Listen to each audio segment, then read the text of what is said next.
जय हिंद प्यारे दोस्तों, कैसे हैं आप लोग। मैं अंकित कुमार आप सभी का स्वागत करता हूं आपके अपने YouTube चैनल स्टडी विद अंकित में।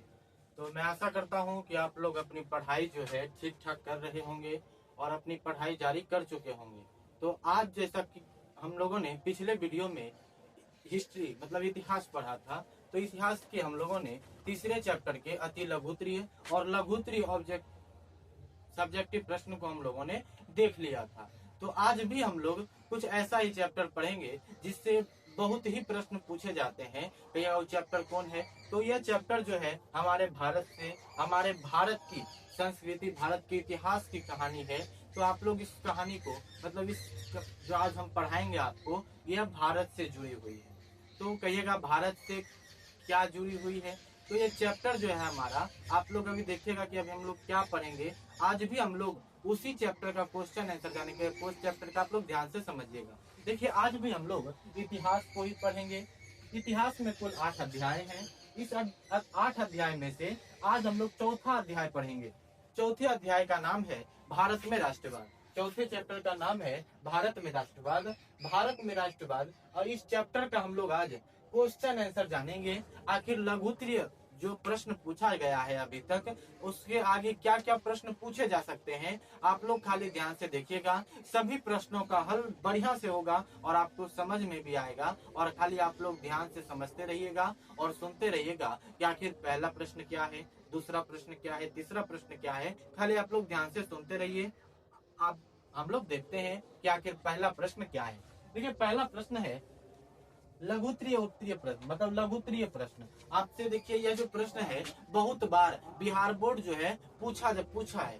अब पूछा है तो कुछ तो इसमें खासियत होगा ना, जो बिहार बोर्ड पूछ रहा है बार बार। तो आप लोग इसको बहुत अच्छी तरह से ध्यान से देखिएगा कि आखिर यह प्रश्न क्या कह रहा है, नहीं कह रहा है। सभी बातों को आपको हम लोग बताते हैं। देखिए पहला प्रश्न आपसे यही पूछेगा कि रॉलेट एक्ट से आप क्या समझते हैं। पहला प्रश्न है कि रॉलेट एक्ट से आप क्या समझते हैं। पहला प्रश्न 2 नंबर में पूछेगा। यह प्रश्न कितने नंबर में पूछेगा? 2 नंबर में पूछेगा कि बताइए रॉलेट एक्ट से आप क्या समझते हैं। खैर आप लोग ध्यान देखिएगा कि रॉलेट एक्ट क्या है। देखिए रॉलेट एक्ट के बारे में सुनिएगा। देखिए रॉलेट एक्ट जो है एक प्रकार का कानून है। रॉलेट एक्ट जो है यह एक प्रकार का कानून है। अब कहिएगा कौन सा कानून है? तो रॉलेट एक्ट जो है एक कानून है। इस कानून को अंग्रेजों ने भारत के लोगों पर लागू किया था। भारत के लोगों पर मार्च 1919 ईस्वी में यह कानून जो था भारत के लोगों पर लागू किया था अंग्रेजों ने। क्या बताएं? रॉलेट एक्ट जो है यह एक प्रकार का कानून है। एक प्रकार का कानून है। यह कानून अंग्रेजों ने भारत के लोगों पर मार्च 1919 ईस्वी में लागू किया था। और इसमें यह कानून में यह नियम था कि अंग्रेजों को किसी भी भारतीय लोगों पर बिना किसी शक के आधार पर उसको गिरफ्तार किया जा सकता है। ऐसा अंग्रेजों ने इस कानून में नियम बनाया था। तो क्या कह रहा है कि अंग्रेजों ने भारत के लोगों पर मार्च 1919 ईस्वी में यह कानून जो था लागू किया था। किसने किया था?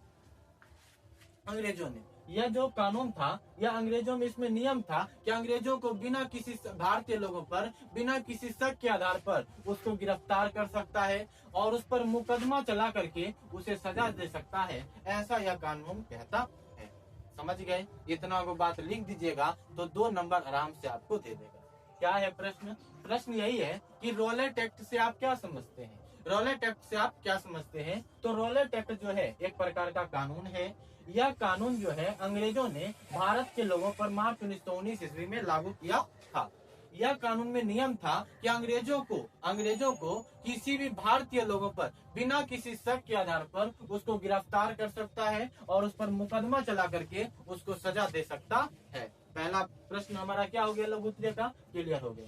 दूसरा प्रश्न आता है कि चंपारण सत्याग्रह से आप क्या समझते हैं। यह चंपारण सत्याग्रह के बारे में बताइए। कहीं कहीं आपको यह सत्याग्रह के जगह पर आंदोलन भी मिला रहेगा, तो बात क्या है? एक ये है। चंपारण सत्याग्रह कहिए या चंपारण आंदोलन कहिए, बात क्या है? एक ये है। आप समझिएगा, आपसे प्रश्न पूछेगा कि बताइए चंपारण सत्याग्रह से आप ये चंपारण सत्याग्रह के बारे में बताइए।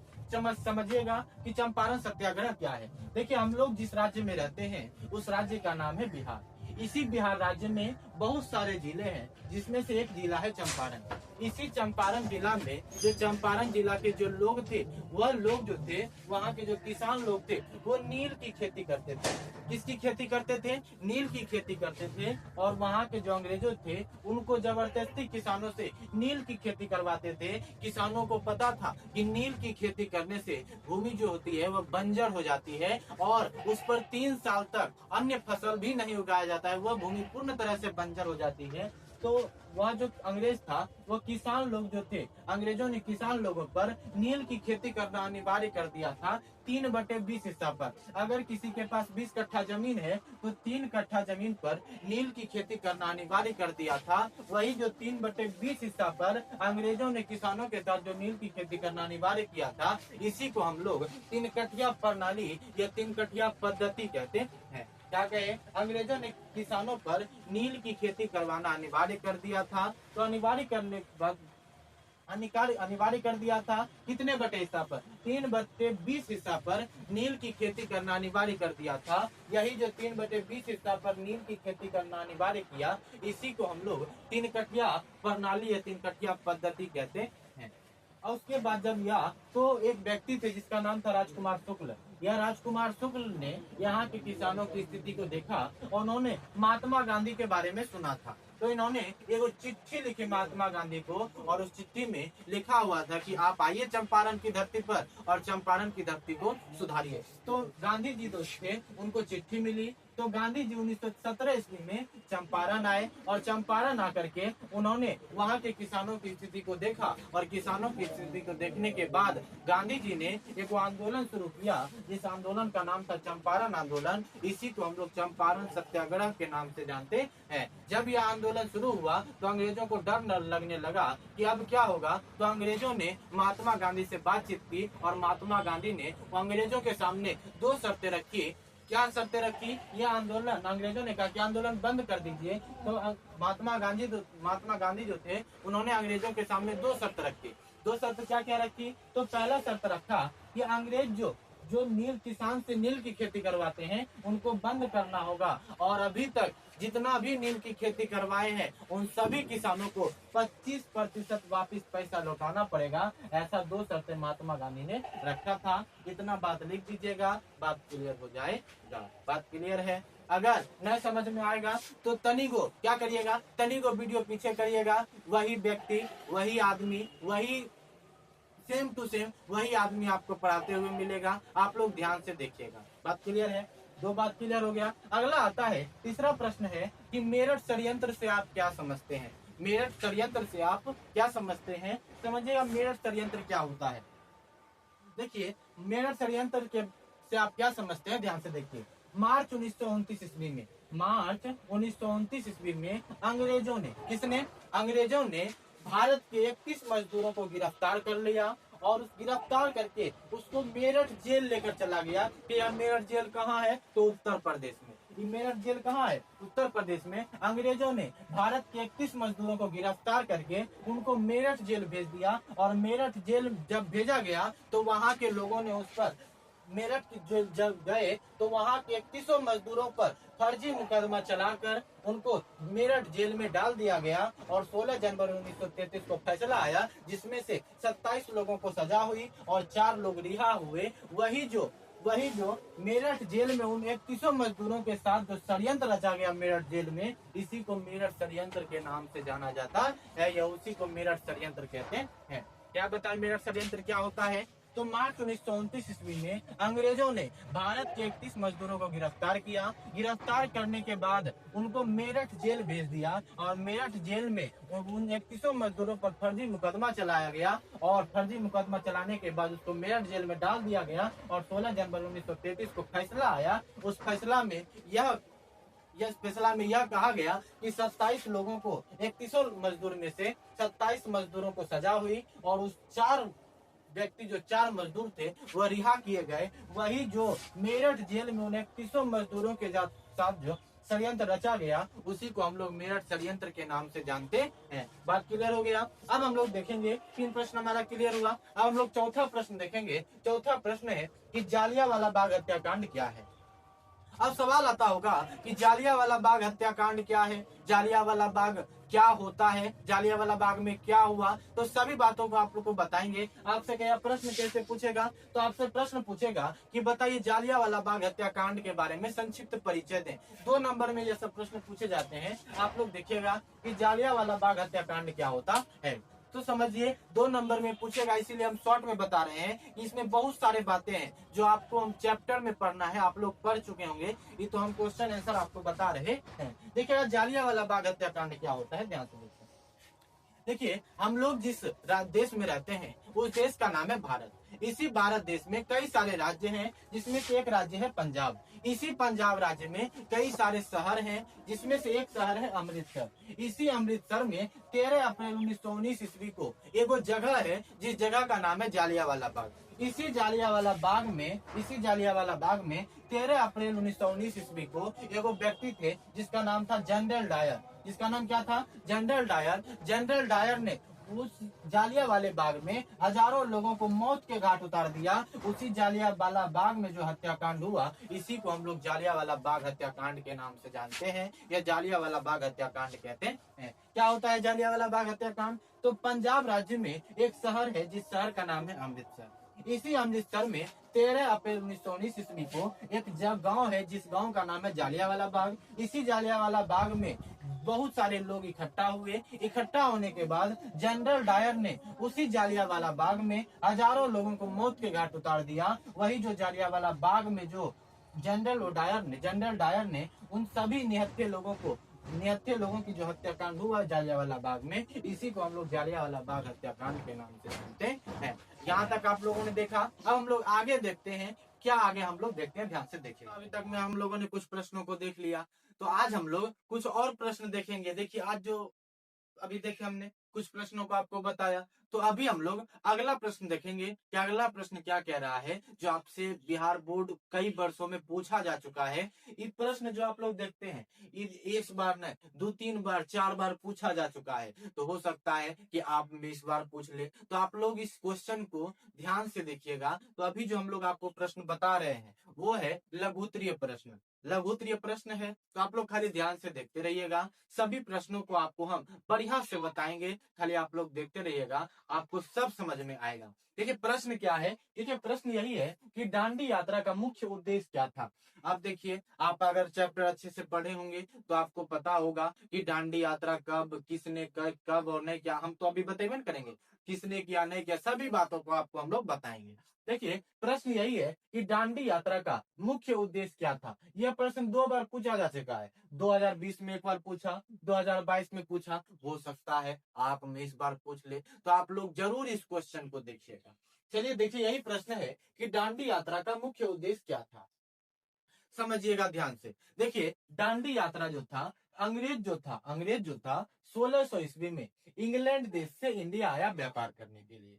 क्या बताएं, देखिए हो सकता है यह प्रश्न आपको 2 नंबर में पूछता है। हो सकता है कि दांडी यात्रा के बारे में विस्तार से बताने के लिए कह दे, तो इतने को हम बताएंगे ना, आप उतने को 5 नंबर उतना बड़ा लिख दीजिएगा कि आप बना दीजिएगा। 5 नंबर में पूछे या 2 नंबर में, सब बना दीजिएगा। देखिए यही है कि दांडी यात्रा क्या होता है, समझिएगा। देखिए अंग्रेज जो था वह 1600 ईस्वी में इंग्लैंड देश से आया इंडिया व्यापार करने के लिए। जब यह व्यापार करने के लिए आया, अंग्रेज जो इंडिया आया था व्यापार करने के लिए, यह व्यापार करने के उद्देश्य से आया था इंडिया। तो यह जो था अंग्रेज जो था, इन्होंने देखा कि भारत के जो लोग हैं, इंडिया के जो लोग हैं, ये सीधे साधे भोले भाले हैं। तो इन्होंने क्या किया, उनको धीरे धीरे इंडिया के लोगों को व्यापार के माध्यम से गुलाम बनाने लगा। जब गुलाम बनाने लगा, गुलाम बना करके उन पर अत्याचार करना शुरू कर दिया। तो जब अत्याचार करना शुरू कर दिया, तो उस समय महात्मा गांधी जी जो थे वह इंडिया में ही थे। इंडिया में कहां पर थे, तो बहुत सारे राज्य हैं, जिसमें से एक राज्य है गुजरात। इसी गुजरात राज्य में एक शहर है अहमदाबाद। इसी अहमदाबाद में एक नदी बहती है, जिस नदी का नाम है साबरमती नदी। और इसी नदी के किनारे गांधी जी ने अपना वो आश्रम बनाया था, जिस आश्रम का नाम था साबरमती आश्रम। इसी आश्रम का नाम था साबरमती आश्रम। इसी आश्रम से गांधी जी ने, जब इनको पता चला, जब गुलाम और अत्याचार करना शुरू कर दिया, तो गांधी जी ने क्या किया, अपने आश्रम से, साबरमती आश्रम से 12 मार्च 1930 को, कब 12 मार्च 1930 को उन्होंने अपने आश्रम से 78 व्यक्तियों को साथ लिया। कितने व्यक्तियों को? 78 व्यक्तियों को साथ लेकर के पैदल चलना शुरू कर दिया। जब पैदल चलना शुरू किया तो उन्होंने 24 दिन तक वो पैदल चले। कितने दिन तक? 24 दिन तक पैदल चले और 250 किलोमीटर का सफर तय किया। कितना किलोमीटर? 250 किलोमीटर का सफर तय किया। क्या बताएं, गांधी जी जो थे अपने आश्रम से 12 मार्च 1930 को अपने आश्रम से 78 व्यक्तियों को साथ लिए और पैदल चलना शुरू कर दिए। पैदल चलना जब शुरू किए तो वो 24 दिन तक पैदल चले। 24 दिन तक पैदल चले और इसी 24 दिन में उन्होंने 250 किलोमीटर का सफर तय किया। कितना किलोमीटर? 250 किलोमीटर का सफर तय किया और वह 250 किलोमीटर का सफर तय करके 5 अप्रैल 1930 को वह एक जगह है डांडी, यह डांडी पहुंचे। कब? 5 अप्रैल 1930 को। जब ये डांडी पहुंचे ना, तो अगले दिन गांधी जी ने 6 अप्रैल 1930 को उसी डांडी में इन्होंने अपने हाथों से, जो अंग्रेज जो थे वह भारत के लोगों पर एक कानून लगाए थे जिसका नाम था नमक कानून। तो उन्होंने, गांधी जी जो थे, 6 अप्रैल 1930 को उसी डांडी में अपने हाथ से नमक को बनाया और नमक कानून को वहीं पर तोड़ दिया। और उसी समय गांधी जी ने कह दिया कि आज से हम एक आंदोलन शुरू करने जा रहे हैं, जिस आंदोलन का नाम था सोविनय अवज्ञा आंदोलन। अब देखिए, सोविनय अवज्ञा आंदोलन जो शुरू किया, तो अब कहिएगा सोविनय अवज्ञा आंदोलन शुरू हुआ तो वही जो गांधी जी 12 मार्च 1930 से लेकर के 5 अप्रैल 1930 तक जो यात्रा किए, इस यात्रा को हम लोग दांडी यात्रा कहते हैं। इस यात्रा को हम लोग दांडी यात्रा कहते हैं। और इस यात्रा का मुख्य उद्देश्य था कि नमक कानून को तोड़ना और सोविनय अवज्ञा आंदोलन प्रारंभ करना। समझ गए? इतना को बात 5 नंबर में लिख दीजिएगा तो आपको दे देगा। अगर 2 नंबर में पूछे तो आप लोग बना दीजिएगा, ऐसा हमको लगता है। तो एक बार और आप लोग देख लीजिए क्या है। देखिए, प्रश्न यही था कि दांडी यात्रा का मुख्य उद्देश्य क्या था। तो हम बताएं दांडी यात्रा क्या होता है, समझिएगा। देखिए, अंग्रेज जो था वह 1600 ईस्वी में इंग्लैंड देश से आया इंडिया व्यापार करने के लिए, या व्यापार करने के उद्देश्य से आया था अंग्रेज इंडिया। तो इन्होंने देखा कि यहाँ के लोग भोले भाले सीधे साधे हैं, तो उनको धीरे धीरे गुलाम बनाकर उन पर अत्याचार करना शुरू कर दिया। जब उन पर अत्याचार करना शुरू कर दिया तो उस समय महात्मा गांधी भी इंडिया में ही थे। महात्मा गांधी जो थे वह इंडिया में ही थे। इंडिया में कहाँ थे? तो बहुत सारा राज्य है, उसी राज्य में से एक राज्य है गुजरात। इसी गुजरात राज्य में एगो शहर है अहमदाबाद। इसी अहमदाबाद शहर में एगो नदी बहती है, जिस नदी का नाम है साबरमती नदी। और इसी नदी के किनारे गांधी जी ने अपना एगो आश्रम बनाया था, जिस आश्रम का नाम था साबरमती आश्रम। और इसी आश्रम से गांधी जी ने 12 मार्च 1930 को, कब? 12 मार्च 1930 को अपने आश्रम से इन्होंने 78 व्यक्तियों को साथ लेकर के पैदल चलना शुरू कर दिए। और पैदल जब चलना शुरू किए तो 24 दिन तक ये पैदल चले। और 24 दिन तक पैदल चलने के बाद 250 किलोमीटर का सफर तय किया। और 5 अप्रैल 1930 को वह एक जगह है डांडी, गुजरात में एक जगह है डांडी, वह डांडी पहुंचे। और डांडी जब पहुंचे तो अगले दिन, मतलब 6 अप्रैल 1930 को गांधी जी ने अपने हाथों से उसी डांडी में एगो अंग्रेज जो थे उन्होंने भारत के लोगों पर वो कानून लागू कर दिया था जिसका नाम था नमक कानून। तो उसी दिन 6 अप्रैल 1930 को गांधी जी ने अपने हाथों से उसी डांडी में नमक बनाया और नमक कानून को तोड़ा। और गांधी जी उसी समय कह दिए कि आज से हम एक आंदोलन शुरू करने जा रहे हैं। इस आंदोलन का नाम है सोविनय अवज्ञा आंदोलन। और यह आंदोलन जो था 12 मार्च 1930 से लेकर के और 5 अप्रैल 1930 तक जो यात्रा किया गया, इसी यात्रा को हम लोग दांडी यात्रा कहते हैं। और इसी यात्रा का मुख्य उद्देश्य था नमक कानून को तोड़ना और सोविनय अवज्ञा आंदोलन प्रारंभ करना। यही था इस यात्रा का मुख्य उद्देश्य। बात क्लियर है? दूसरा बात क्या हो गया? क्लियर। पहला बात क्या हुआ? क्लियर। अब देखिए दूसरा प्रश्न, हमको लगता है कि आप लोग इस प्रश्न को अच्छे से समझ गए होंगे। तो आते हैं दूसरा प्रश्न क्या कह रहा है, समझिएगा। दूसरा प्रश्न है कि भारतीय राष्ट्रीय कांग्रेस की स्थापना कब और कहां हुई। यह प्रश्न आपसे 2 नंबर में पूछा जा सकता है। कितने नंबर में? 2 अंक का यह प्रश्न है। कितने अंक का? 2 अंक का। यह प्रश्न आपसे 2 अंक में पूछा जा सकता है। आप लोग देखिएगा, ये प्रश्न यही है, यहाँ से ऑब्जेक्टिव प्रश्न भी बहुत पूछता है। आप लोग देखिएगा, देखिए प्रश्न यही है कि भारतीय राष्ट्रीय कांग्रेस की स्थापना कब और कहाँ हुई। यह प्रश्न 2 नंबर में पूछा गया है बिहार बोर्ड के द्वारा। आप लोग इसको ध्यान से देखिएगा। देखिए, भारतीय राष्ट्रीय कांग्रेस की स्थापना 28 दिसंबर 1885 ईस्वी को हुआ था। क्या बताए? समझिएगा ध्यान से। देखिए, भारतीय राष्ट्रीय कांग्रेस की स्थापना 28 दिसंबर 1885 ईस्वी को हुआ था। अब कहिएगा कहाँ हुआ था? तो एक जगह है बम्बे। बम्बई में इस कांग्रेस, ये जो पार्टी था, इसका गठन हुआ था 28 दिसंबर 1885 को। अब कहिएगा कहाँ हुआ था? तो वो कॉलेज था, वो महाविद्यालय था जिसका नाम था गोकुल दास तेजपाल संस्कृत कॉलेज। इसी कॉलेज में यह जो पार्टी बनाया गया था, यही महाविद्यालय में बनाया गया था। और इसके संस्थापक थे एलन ऑक्टेवियन ह्यूम जिसको कहते हैं। तो इसके संस्थापक थे एलन ऑक्टेवियन ह्यूम थे इसके संस्थापक। अब कहिएगा कि भारतीय राष्ट्रीय कांग्रेस के प्रथम अध्यक्ष कौन थे? तो कहिएगा व्योमेश चंद्र बनर्जी। व्योमेश चंद्र बनर्जी इसके प्रथम अध्यक्ष थे। आपसे यहाँ से बहुत प्रश्न पूछा जाएगा। कैसे पूछा जाएगा? तो पहला पूछेगा कि भारतीय राष्ट्रीय कांग्रेस की स्थापना कब हुई? कहिएगा 28 दिसंबर 1885 को। कहिएगा कहाँ हुआ? तो कहिएगा बम्बई में। कहेगा कि इसके संस्थापक कौन है? कहना एलन ऑक्टेवियन ह्यूम। और इसके कहेंगे कि बताइए भारतीय राष्ट्रीय कांग्रेस के प्रथम अध्यक्ष कौन थे? तो कहिएगा व्योमेश चंद्र बनर्जी। कौन थे? व्योमेश चंद्र बनर्जी। यहाँ तक आप लोगों ने देख लिया। अब हम लोग देखिए, यहाँ तक आप लोगों ने देखा। अब हम लोग आगे देखते हैं कि आगे और कौन सा प्रश्न पूछा गया है। आप लोग ध्यान से देखिए। यहाँ तक देखा। अभी हम लोगों ने भारतीय राष्ट्रीय कांग्रेस की स्थापना कब और कैसे हुआ, कहाँ हुआ, तो आपको हम बता दिए। तो आप देखिए, और आपसे एक प्रश्न पूछता है, बहुत बार प्रश्न पूछा जा चुका है, इसीलिए आप लोग देखिएगा। प्रश्न यही है कि असहयोग आंदोलन एक प्रथम जन आंदोलन था कैसे?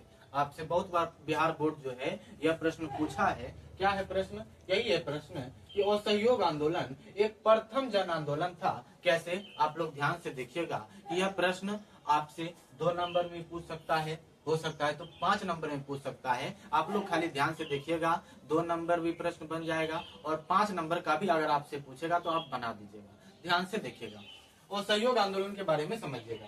देखिए, अंग्रेज जो था वह 1600 ईस्वी में इंग्लैंड देश से इंडिया आया व्यापार करने के लिए। तो इन्होंने देखा कि यहाँ के लोग सीधे साधे भोले भाले हैं, तो उनको गुलाम बना करके उन पर अत्याचार करना शुरू कर दिया। जब उन पर अत्याचार करना शुरू कर दिया तो उस समय जो महात्मा गांधी भी भारत में ही थे, तो महात्मा गांधी भारत में ही थे, तो उन्होंने इस अत्याचार को देखते हुए गांधी जी ने 1 अगस्त 1920 को एक आंदोलन शुरू किया, जिस आंदोलन का नाम था असहयोग आंदोलन। क्या बताए?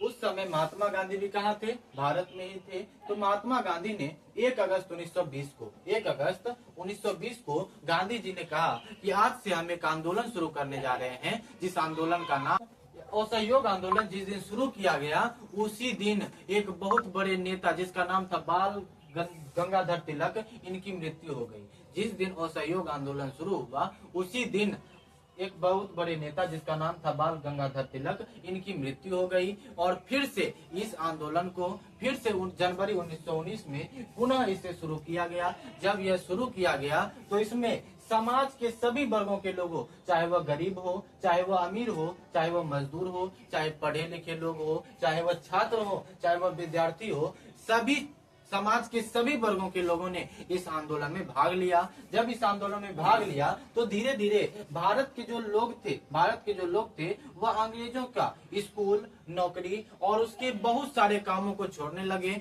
और उनके कॉलेजों को भी छोड़ने लगे। कौन? जो भारत के लोग थे। भारत के जो लोग थे वह अंग्रेजों के स्कूलों को भी छोड़ने लगे, उनकी नौकरी को भी छोड़ने लगे और यहाँ तक कि उनके द्वारा बनाया गया कॉलेज को भी भारत के लोगों ने छोड़ना शुरू कर दिया और अपना कॉलेज, अपना स्कूल बनवाना क्या कर दिया? शुरू कर दिया। तो क्या हुआ? जब शुरू हुआ, जब इनकी मृत्यु हुई बाल गंगाधर तिलक की, तो उसी समय जो भारत में हरकंप मच गया। जब हरकंप मचा तो आंदोलनकारी लोग थे, वो आंदोलनकारी लोग 5 फरवरी 1922 को एक जगह है उत्तर प्रदेश, इसी उत्तर प्रदेश में एक शहर है, एक जिला है जिसका नाम है गोरखपुर। इसी गोरखपुर में एक गांव है जिस गांव का नाम है चौड़ी चौड़ा।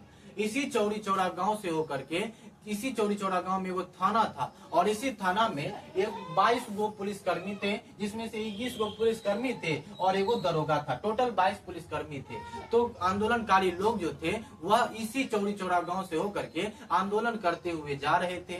जब वह आंदोलन करते हुए जा रहे थे तो उसी थाना के 2200 पुलिसकर्मियों ने इस आंदोलनकारी को रोक दिया। जब उस आंदोलनकारी लोगों को जो रोका तो उसमें से पहले जो पुलिस जो थे उनको धमकाए कि आप इस देखिए आंदोलन नहीं कर सकते हैं। तो वह शांतिपूर्ण तरीका से अपना आंदोलन करते हुए जा रहे थे। तो उसी 2200 पुलिसकर्मियों में से एक पुलिसकर्मी आंदोलनकारी लोग को धमकाने के लिए एक हवा में फायरिंग कर दिया, जिससे वहां जो आंदोलनकारी लोग थे उनको गुस्सा बढ़ गया। तो आंदोलनकारी लोगों ने इस 2200 पुलिसकर्मी को उसी के थाना में डाल करके और उसी थाना में आग लगा दिया गया। जब आग लगाया गया तो उसमें 2200 पुलिसकर्मी जल करके राख हो गए। वही जो 5 फरवरी 1922 को चौड़ी चौड़ा गांव में जो हत्याकांड हुआ, इसी को हम लोग चौड़ी चौड़ा हत्याकांड के नाम से जानते हैं। इसी को हम लोग चौड़ी चौड़ा हत्याकांड के नाम से जानते हैं। आपसे यहाँ प्रश्न भी पूछेगा 2 नंबर में कि चौड़ी चौड़ा हत्याकांड से आप क्या समझते हैं, ये चौड़ी चौड़ा हत्याकांड क्या है। तो क्या बताइएगा कि 5 फरवरी 1922 को उत्तर प्रदेश के गोरखपुर जिला में एक गांव है जिसका नाम है चौड़ी चौड़ा। इसी चौड़ी चौड़ा गांव में एक थाना था जिसमें 22 पुलिसकर्मी थे। उन्होंने आंदोलनकारी लोगों को धमकाने के लिए वो हवा में फायरिंग कर दिया, जिसमें आंदोलनकारी लोगों को गुस्सा बढ़ गया। उन्होंने 2200 पुलिसकर्मियों को उसी के जेल में डाल करके आग लगा दिया गया। वही जो 5 फरवरी 1922 को जो आंदोलनकारी लोगों ने उन पुलिसकर्मियों को उसी के जेल में डाल करके जो हत्याकांड किया, इसी हत्याकांड को हम लोग चौड़ी चौड़ा हत्याकांड के नाम से जानते हैं। जब यह आंदोलन हुआ तो इससे लोगों में आक्रोश बढ़ गया। जब आक्रोश बढ़ा तो यह आंदोलन जो असहयोग आंदोलन चल रहा था, इसको 12 फरवरी 1922 को यह आंदोलन बंद कर दिया गया। जब यह आंदोलन बंद हुआ तो अब जब जो आंदोलन बंद हुआ तो इससे समाज में यह आक्रोश गया, यह पता चला कि इसमें जो थे पूरे भारत के अलग अलग वर्गों के लोगों ने भाग लिया और इस आंदोलन में यह ऐसा पहला आंदोलन था जिसमें महिलाओं ने भी इस आंदोलन में भाग लिया था। इसीलिए हम कह सकते हैं कि असहयोग आंदोलन एक प्रथम जन आंदोलन था। समझ में आया? क्या बताए, ध्यान से समझिएगा। फिर से एक बार सुनिए, यहाँ से बता देते हैं। महात्मा गांधी उस समय इंडिया में ही थे। तो महात्मा गांधी ने 1 अगस्त 1920 को कहा कि हम आज से एक आंदोलन शुरू करने जा रहे हैं, जिस आंदोलन का नाम है असहयोग आंदोलन। इस आंदोलन में जब यह आंदोलन शुरू किया गया तो उसी दिन एक बहुत बड़े नेता जिसका नाम था बाल गंगाधर तिलक, इनकी मृत्यु हो गई, जिसके कारण यह आंदोलन बंद कर दिया गया और फिर इसे जनवरी 1921 में फिर से पुनः प्रारंभ किया गया। जब यह आंदोलन शुरू हुआ तो इसमें समाज के सभी वर्गों, चाहे वो गरीब, अमीर, मजदूर, पढ़े लिखे लोग, छात्र, विद्यार्थी, बहुत सारे लोगों ने इस आंदोलन में भाग लिया। जब यह आंदोलन में भाग लिया तो भारत के जो लोग थे वह अंग्रेजों के स्कूल, नौकरी और कॉलेजों को छोड़ने लगे, जिसे छोड़ने लगे जो आंदोलनकारी लोग थे। जब इनकी मृत्यु हुई बाल गंगाधर तिलक की तो लोगों में हड़कंप मच गया। तो जब हड़कंप मचा तो 5 फरवरी 1922 को उत्तर प्रदेश के गोरखपुर जिला में गांव है चौड़ी चौड़ा। इसी चौड़ी चौड़ा गांव में थाना था और इस थाना में 22 पुलिसकर्मी थे और इस 2200 पुलिसकर्मियों को उन्हीं के जेल में डाल करके आग लगा दिया गया। वही जो 5 फरवरी 1922 को जो हत्याकांड हुआ, इसी को हम लोग चौड़ी चौड़ा हत्याकांड के नाम से जानते हैं। और फिर उसे 12 फरवरी 1922 को असहयोग आंदोलन बंद कर दिया गया। जब यह असहयोग आंदोलन बंद कर दिया गया तो इससे यह समाज में यह पता चला कि यह ऐसा आंदोलन था जिसमें पूरे भारत के अलग अलग वर्गों ने इस आंदोलन में भाग लिया था और पहली बार जो था महिलाओं ने भी इस आंदोलन में भाग लिया था। इसीलिए हम कहेंगे कि असहयोग आंदोलन एक प्रथम जन आंदोलन था। बात क्लियर हो गया? यहाँ तक हम लोगों ने आपको जितना हमको लगता था कि लघु उत्तरीय प्रश्न हम बता दिए। अगर आपको वीडियो अच्छा लगा हो तो एक बार लाइक कर दीजिएगा, कमेंट कर दीजिएगा, सब्सक्राइब कर दीजिएगा। धन्यवाद।